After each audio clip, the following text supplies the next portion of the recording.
നമ്മളെല്ലാവരും സ്കൂളിലും കോളേജിലും ശീലിച്ചു വന്നിട്ടുള്ളത് എന്താ? ടീച്ചർ ക്ലാസ്സിലൊരു തിയറി പഠിപ്പിക്കുന്നു, അത് നമ്മൾ ശ്രദ്ധിക്കുന്നു. ടെക്സ്റ്റോ നോട്ടോ എന്തെങ്കിലും വെച്ച് പിന്നെ പഠിച്ച് നമ്മൾ പരീക്ഷ എഴുതി പാസ്സാവുന്നു, പിന്നെ പഠിച്ച് മറക്കുന്നു. പ്രാക്ടിക്കലായാലും ഇതൊക്കെ തന്നെ അവസ്ഥ.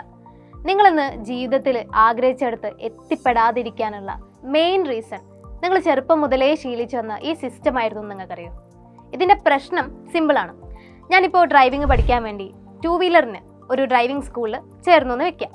അപ്പോൾ മാഷ് എനിക്ക് ബൈക്കിൻ്റെ മെക്കാനിസംസ് ഒക്കെ പറഞ്ഞു തന്നു. ഇങ്ങനെയാണ് ക്ലച്ച് ഇടേണ്ടത്, ഇങ്ങനെയാണ് ബ്രേക്ക് പിടിക്കേണ്ടതെന്ന് പറഞ്ഞു തന്നു. 8 ഇടാൻ പഠിച്ചു ആൻഡ് ഗ്രൗണ്ടിലൂടെ 2 റൗണ്ട് ഓടിച്ചു. ആ നോളജ് വെച്ച് ഞാൻ പോയി ലൈസൻസ് എടുത്തു. എനിക്ക് വേണ്ട കാര്യം അവിടെ നടന്നു. പക്ഷേ ഡ്രൈവിങ്ങിനുള്ള സ്കില്ല് ഞാൻ ഡെവലപ്പ് ചെയ്തോ? ഇല്ല. അപ്പോൾ ഈ നോളജും വെച്ച് ഞാനൊരു മെയിൻ റോഡിലേക്ക് ഇറങ്ങിയുള്ള അവസ്ഥ എന്തായിരിക്കും? നല്ല തട്ട് കിട്ടും അല്ലേ?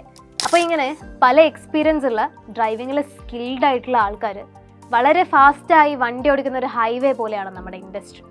അവിടെ നമ്മൾ ഈ തീരെ അപ്ഡേറ്റഡ് അല്ലാത്ത സിലബസും പഠിച്ച് പരീക്ഷയും പാസ്സായി ചെന്നിട്ട് ഒരു കാര്യമില്ല. 100 മീറ്റർ പോലും പോകുന്നതിന് മുന്നേ നമ്മൾ വീഴും. ഇതാണ് നമ്മുടെ എഡ്യൂക്കേഷൻ സിസ്റ്റത്തിലും നടന്നുകൊണ്ടിരിക്കുന്നത്. ചുരുക്കം ചില കോളേജുകളും കോഴ്സുകളും ഉണ്ട് സ്റ്റുഡൻറ്റിൻ്റെ കരിയറിൽ ഫോക്കസ് ചെയ്യുന്നതായിട്ട്. പക്ഷേ ഭൂരിഭാഗം കോളേജുകൾക്കും ഭൂരിഭാഗം കോഴ്സുകൾക്കും മാർക്കിൻ്റെയും സർട്ടിഫിക്കറ്റിൻ്റെയും പിന്നാലെ പോകാനല്ലാതെ സ്റ്റുഡൻറ്റിനെ ഇൻഡസ്ട്രിക്ക് വേണ്ടി റെഡിയാക്കാൻ പറ്റില്ല.